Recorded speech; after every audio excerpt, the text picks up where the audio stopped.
सद्गुरूंची गाथा. ओम नमः शिवाय. परमपूज ऐकृत सिद्धारूढ वैभव. एके दिवशी चांगदेवांना कोणी सांगितले की अलकापुरी येथे ज्ञानेश्वर म्हणून एक थोर व्यक्ती राहते. त्यांनी पैठणाला रेड्यामुखे वेद बोलविला. त्यांच्या पाठीवर त्यांची बहीण मुक्ताबाई हिने मांडे भाजले इत्यादी. तेव्हा आपण ज्ञानेश्वरांना गुरु करावे असे त्यांना वाटले. तत्पूर्वी आपण एक पत्र पाठवून त्यांच्याकडून उत्तर आणवावे. अशा रीतीने ते ज्ञानोबाला पत्र लिहिण्यास बसले. परंतु आशीर्वाद लिहावा तर आपण त्यांना गुरु करावयाचे ठरविले आहे. नमस्कार लिहावा तर त्यांच्यापेक्षा आपण वयाने कितीतरी मोठे आहोत असा त्यांचा मनाचा शेवटी गोंधळ झाला. त्यामुळे बराच वेळ ते स्तब्धच बसले. शेवटी तसाच कोरा कागद त्यांनी शिष्याच्या हातून ज्ञानेश्वरांना पाठवून दिला. पत्र पाहता क्षणी ज्ञानेश्वर म्हणाले, बिचारा चांगदेवाने आजवर 1400 वर्षे आयुष्य वाढविले, तरी मयुराच्या अंगाला शेकडो डोळे असून जसे ते दृष्टी वाचून व्यर्थ त्याप्रमाणे झाले. 14 विद्या 64 कलेत निपुण असूनही आत्मानुभव नसल्याने चांगदेव अद्याप कोरा तो कोराच आहे. म्हणून त्यांनी कोराच कागद पाठविला. त्यानंतर ज्ञानेश्वरांनी उत्तर देखील काही अभंग लिहून चांगदेवांच्या शिष्याच्या हातीने दिले आणि त्यांना निरोप दिला. तो कागद चांगदेवाच्या हाती देऊन शिष्य म्हणाला, महाराज, काय त्या सत्पुरुषाचे ज्ञान, किती नम्रता, किती क्षमाशीलपणा.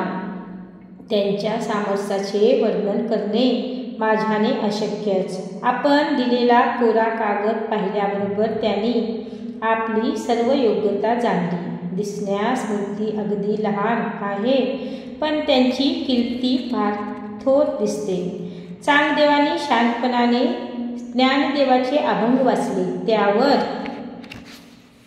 आपण 1400 वर्षे जगूनही आजवर आपले सारे आयुष्य व्यर्थ घालविले याबद्दल त्यांना पश्चाताप झाला.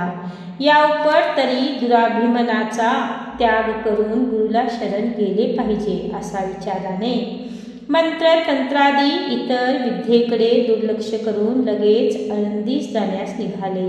पण गुरुदर्शनाला जात असता अत्यंत नम्रपणाने जावयाचे असते हे त्यांच्या लक्षात आले नाही.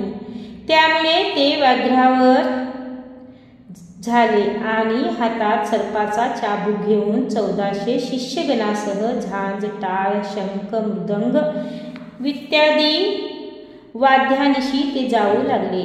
शिष्यगणातही कोणी घोड्यावर तर कोणी बैलावर तर कोणी रेड्यावर बसले होते. गुरुदर्शनाची तळमळ तीव्र नसल्यामुळे वाटेत मुक्काम करीत करीत आळंदीला ते तिसऱ्या दिवशी जाऊन पोचले. ती सकाळची वेळ असून त्यावेळी निवृत्तीनाथ, ज्ञानेश्वर, सोपानदेव आणि मुक्ताबाई ही चारी भावंडे एका पडक्या भिंतीवर बसून ऊनपाळी घेत होती. निवृत्ती म्हणाले, ज्ञानेशा, चांगदेव येत आहेत असे वाटते, करिता आपण सामोरे जाऊ. तेव्हा ज्ञानेश्वर भिंतीस उद्देशून म्हणाले, चल बाई तू. तोच निर्जीव भिंत एखाद्या हत्तीप्रमाणे चालू लागली. ते पाहताच चांगदेव एकदम अभिमान गलित झाले. त्यांनी हातातील साप फेकून दिला आणि वाघावरून उडी टाकली. ते ज्ञानेश्वरांना शरण गेले. पुढे ज्ञानेश्वरांची कृपा संपादन करून ते कृत्यकृत्य झाले. सिद्धबाळाचे वय जरी लहान होते तरी त्यांनी नियमित व आवडीने वीरभद्रस्वामीकडून पुराण श्रवण केल्यामुळे आपण कोण, कोठून आलो, आपले कर्तव्य काय, आपले जावयाचे शेवटचे स्थान कोणते हे शक्यतो लवकर सद्गुरूला शरण जाऊन समजून घ्यावे. एक वेळ सद्गुरूंची कृपा संपादन करून आपण कृत्यकृत्य व्हावे अशी त्यांना तळमळ लागली. एखादा मुलगा स्वप्नातील सुखात गर्क होऊन निजावा आणि त्याच्या वडिलांनी राम्या उठ, आज शनिवार आहे, शाळेला जायचे आहे ना, असे म्हणून त्याला उठवावे आणि त्याने खडबडून जागे व्हावे. त्याप्रमाणे सुप्त स्थितीत असलेली सिद्ध बाळाची ज्ञानलालसा वीरभद्र स्वामींच्या बोधाने खडबडून जागी झाली. उन्हाळ्याच्या दिवसात माळ जमिनीवर गवताचे एक देखील बी पडलेले दिसत नाही. तेच पाऊस पडला की त्या जागी गवत तरारून उगवते. त्या अर्थी त्या जागी गवताचे बी आधीच होते हे जसे सिद्ध होते, त्याचप्रमाणे सिद्ध बाळाच्या ठिकाणी आधीपासून ज्ञानलालसेचे बी सुप्तपणे होते. म्हणून त्यांच्यावर शतसहवास व शतशास्त्र श्रवण रूप पाणी पडताच ते रुजून त्यास वैराग्यरूपी अंकुर फुटला.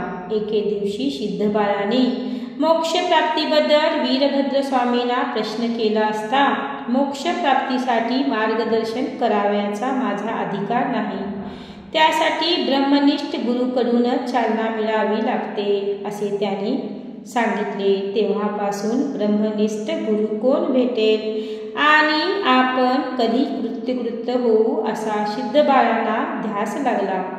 श्री सद्गुरू